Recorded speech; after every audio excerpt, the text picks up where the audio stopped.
Hey, peace world. Thanks for pressing play on another Pay Me No Mind sports entertainment video. Bite down boxing. I'm gonna try to get in and get out. I really am. Uh, Phenomenal night tonight, man. Solid card with the PBC Spence versus Porter. I think what TG Promotions might have been involved in there. Man Down Promotions, Shawn Porter Promotions, all of that. Quick shout out, man. Little housekeeping. I've had a lot of new subscribers lately, and I really appreciate the support. Please hit the like button. I do want to say salute to my dudes.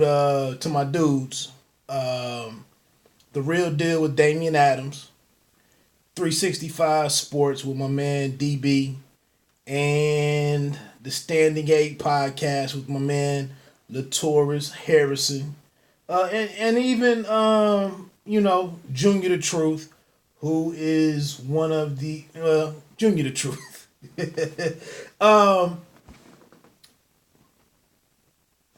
I'm gonna say one thing about boxing. None of these champions are perfect. I don't give a damn what y'all are arguing right now with how good or not how good a Terrence Crawford is, or what his resume is or isn't, or because if you want to ignore the business that won't let us get to a very important fight, and why we get the messaging that we get. None of these guys are perfect. Spence showed us tonight he's not perfect, and I'm gonna go out on a limb and say that Floyd Mayweather. I can't argue that some of these fights didn't happen strategically. They weren't scheduled strategically for him to look perfect. And now where we are, guys just don't look perfect. I was looking at the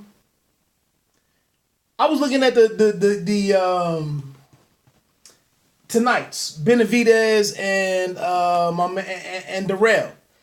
And you look at that knockout that Sergio Martinez had against Paul Williams, and I'm sitting here like, can we have a moment like that? But Benavidez isn't that great just yet. He isn't that good just yet. But that's neither here nor there. I'm going to walk through this really quickly, man. Like I said, I saw the press conference was kind of going on or wasn't going on. There's a lot of people standing around, whatever. But solid night tonight. Shout out to my father-in-law for coming over and helping me catch the fight in real time. Dayton, Ohio effing sucks. We don't even have enough boxing fans who really put their money down. And shout out to Dame Dash who put their money down on boxing, and you couldn't even go to a theater tonight in Dayton, Ohio, and catch the fight. You either had to go to Columbus. Shout out to my man Marcus Nall too of Ohio Runs Boxing. But you either had to go to Columbus or you had to go to Cincinnati. Shout out to my man Marty Dwyer. That's on Twitter. So let's get into this, man. Where am I at? 4 minutes? Because I think I'm going to leave boxing alone tomorrow, to be honest with you. Great night. I don't feel like writing no recap, no write-up or none of that. And I just want to kick it with my wife tomorrow. Plus, like I said, next week, next Saturday night, this time, I'm hoping to be up in Flint, Vehicle City, trying to stay safe. For the Claressa Shields and Ivana Habazin fight with Jaron Ennis in the co-main. But let's talk about this tonight. John Molina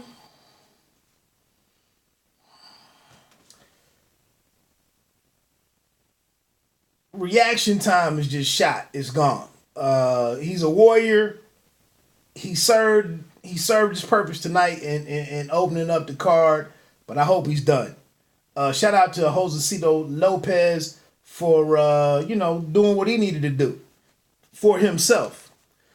Mario Barrios and Batir Akhmadov. Akhmadov is a beast. It was kind of reminiscent of Shafikov up in Toledo against Robert Easter Jr. But he was even better. I don't know how you can exit the ring looking like Barrios did and get your hand raised. And he knows. I mean, his body language signified that he got a belt that he probably didn't win. But he helped himself, though. He helped himself. You standing there and you land that shot. You landed late. There's not much time to make up for it. It was in a close match. He did himself. You catch a knockdown in the first, second round. It's very hard for the person who gets knocked down to come back on that. But Akhmadov, just a contact hitter all night long, just coming forward. And I mean, if you look at his body language over the last 5 to 6 rounds versus Barrios, he had a plan. He was executing his plan. He was making contact. Barrios, like they mentioned, you can't fight 2 and 3 round fights for 8 fights in a row. He might have went deeper in some of those earlier knockouts, but you can't have all of those first and second round knockouts and then get to this fight and a guy takes you into deep water in Akhmadov and you don't run out of energy. Barrios' battery was bad from like the 3rd or 4th round. I mean, he really started slowing down.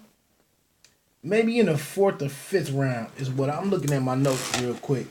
But yeah, excellent fight, man. To see Akhmadov come back, battle back into that, and honestly, I thought he edged that one out. Had a bad moment though with that knockdown. The glove touching the canvas, got caught on the button, and that was kind of the only real life that we really saw from Barrios. So let me not even stretch that out, man. I thought Akhmadov won that, and that's that Olympic pedigree versus a guy like Barrios.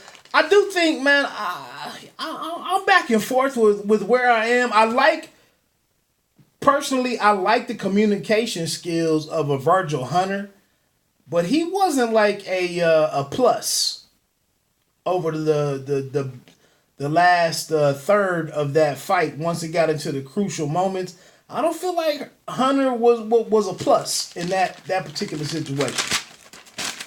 Turning the page.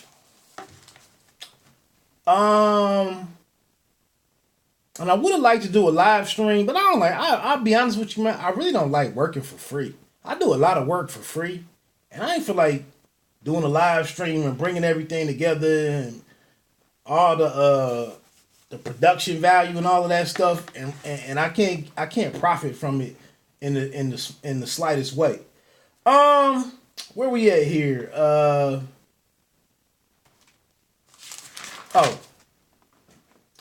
Anthony Durrell and David Benavidez. I was just watching this one. I really didn't take a whole lot of notes because I already knew what Durrell was going to do. We know what Durrells do. And I really wasn't, I just wish these guys would just box, man. I really would. I really wish all of the extra stuff would cease and these guys would just box. And I felt like tonight, man, Durrell was doing better than I expected. But he was doing what I expected. He's about the same height as Benavidez. I think his reach was a little less, but just standing back, being smart. I mean, these dudes can box. Andre and Anthony can box their asses off. Using that anticipation, ring IQ, experience, pulling from all of that to be very competitive with David Benavidez. But once that cut came in, because of the extra stuff that they do, talking in between, in between the action, and being demonstrative and all of that, and then you getting caught with shots that you shouldn't be getting caught with, and then you get this cut. And, it really impacted the rest of the fight. And you knew that it wasn't going to play out the way that the whole Tyson Fury thing did. Another thing that I saw with Errol, he was pawing at it. He was letting it be known that it was affecting him. He didn't do what Tyson Fury did. And we got there in the 9th round at the 139. And, seconds before that, he started taking some shots. Went out on his shield, though. He didn't quit. Didn't complain much. It was just a hell of a cut. And he switched southpaw. I kind of didn't understand that. With actually putting that lead, with putting the cut and what's bleeding and impairing your vision, with putting that closest to, to Benavidez's jab. I didn't really understand that, but I can't be mad at what he did. All right, let's get to cooking. Let's walk. That's my new thing.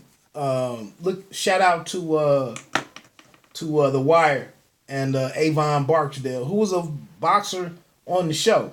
But let's walk. Let's get to the shit, the real shit here.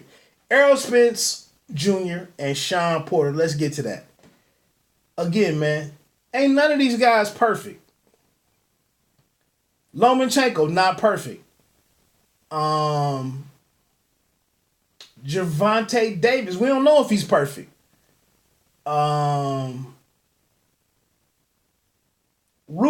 we don't know if he's perfect. Terrence Crawford, in my opinion. Terrence Crawford gets caught with some shots that I don't understand why he's getting caught with that stuff. I really don't. He's not perfect. Right tonight, what I saw, man, I really don't know why Errol Spence chose to fight the fight in the manner that he chose. He got touched up quite a bit tonight. But in my opinion, Shawn Porter clearly couldn't hurt him. I thought Shawn Porter landed some hell of some great shots, some good stuff. But, and I thought, it was a couple of moments where I thought, something happened to Spence here and there. And I was like, I didn't know. But at the end of it, when a couple seconds later, Spence was good. He was solid. He was back on his feet. So, I think that's what decided this fight for me. As we all saw in the 11th round, he drops Shawn with a beautiful short left hook on the button. Didn't throw that right hand because I feel like he wasn't able to get settled to get deeper into his combinations tonight. Whether it was the third punch, the fourth punch, or the fifth punch, that just wasn't happening tonight because Shawn Porter doesn't let you do that. Funny thing was Shawn Porter looked way better tonight against Errol Spence Jr. than he did against you guys, your Danish you guys.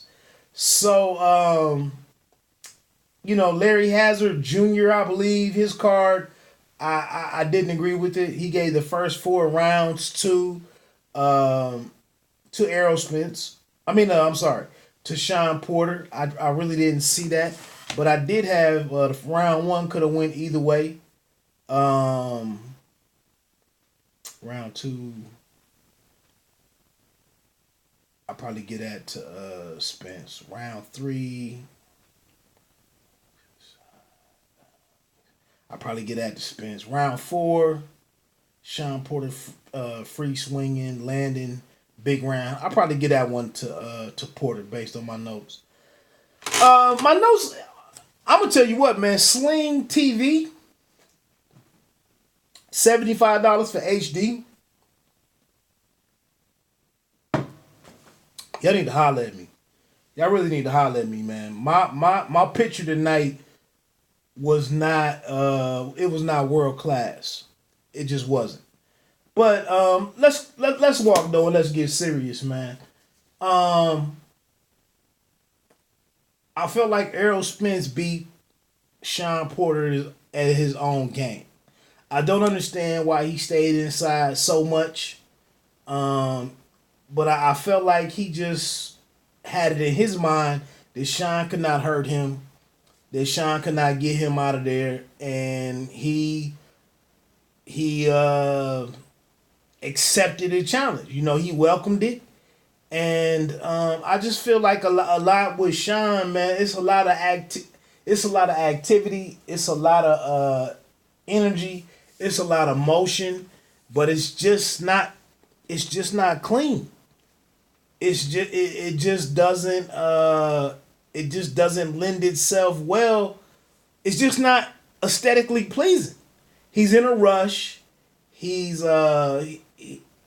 all heart, it's all grit, it's all metal, and I just think when the clear effectiveness, the precision, the accuracy isn't there, it just might not turn out in your favor. But I said this earlier today on the live stream, or I said it yesterday on one of the two fight breakdowns that I did. It just might come down to the fact that Shawn Porter's best in everything that you would wrap up and that you would attribute to Shawn Porter's skill set, it just might not be better than Errol Spence. It just might not be. As hard as you prepare, train, the things that you work on, sharpen up this, work on that, etc., etc., etc., it just might not be better. And I just think that's what we ran into tonight. While Shawn made it interesting, he just couldn't. He just didn't have what he just didn't have. Excuse me. He just couldn't close the gap in the right way to get the victory.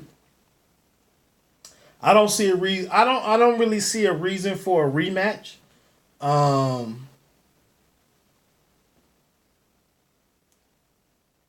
just don't. I wouldn't be mad if it was. I don't think you can sell a rematch.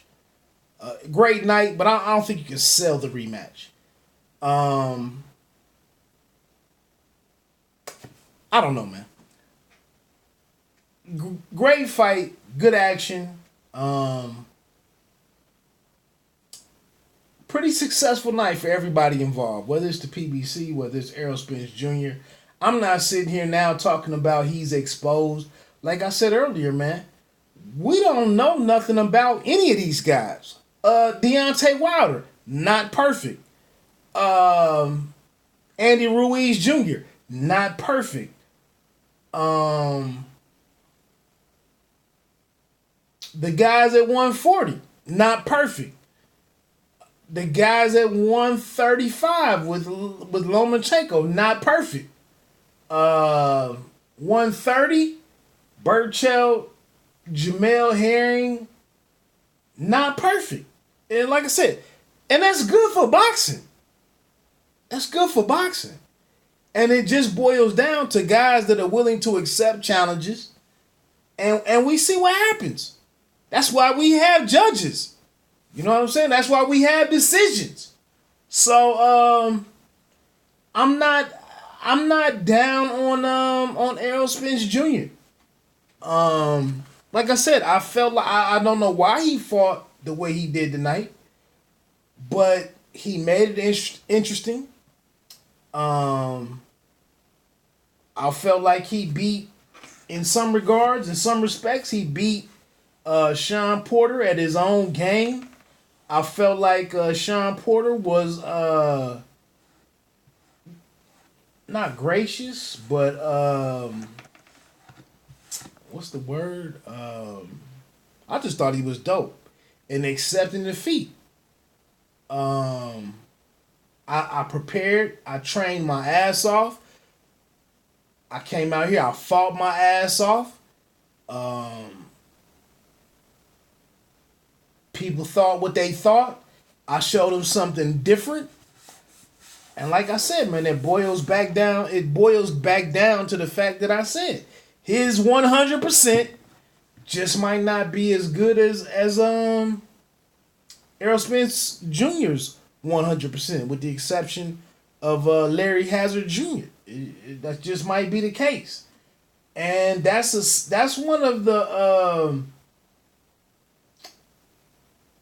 interesting aspects of boxing. You know, a sport like boxing, all of these sports where it's just one-on-one, tennis, there has to be a winner and a loser, and it just might boil down to the fact that you aren't better on a particular night at your best when you play your best. Who was that? Federer and Djokovic at what was that? Was that Wimbledon? Yeah, it was at Wimbledon. Djokovic was just better. And it was a great night for Roger Federer, but he just can't beat Djokovic. And that's what we get here, man. I feel like it was a great night for Team Porter. Shout out to Kenny Porter and Derrick James. And for those two guys, they said what they had to say. They were as disrespectful and greasy as they needed to be. But at the end of the day, we know what this is about. And they all saluted one another, hugged one another, and praised one another for the truth. For the truth that boxing, that a great boxing night boils down to, and they were all men about it. And that's beautiful shit right there. Hey, man, I'm not going to stretch this out. It's already at 23 minutes. It could have been at 8. Again, man, please hit that like button. Please consider rocking with one of the unique, one of the genuine and authentic boxing channels out here in what I do here at BiteDownBoxing.com. I would appreciate this support. I'm trying to make this push to 1,000 subscribers so I can move into the next phase. I would appreciate that 3,000%. And was there anything else I wanted to say? Great night, man. Great night. And I ain't even gonna say nothing about Deontay Wilder and Luis Ortiz. Let me get on out of here, man. Like I always end this, man. You don't have to be great to start, but you have to start to be great. Bite down boxing. Don't let them count you out. 1.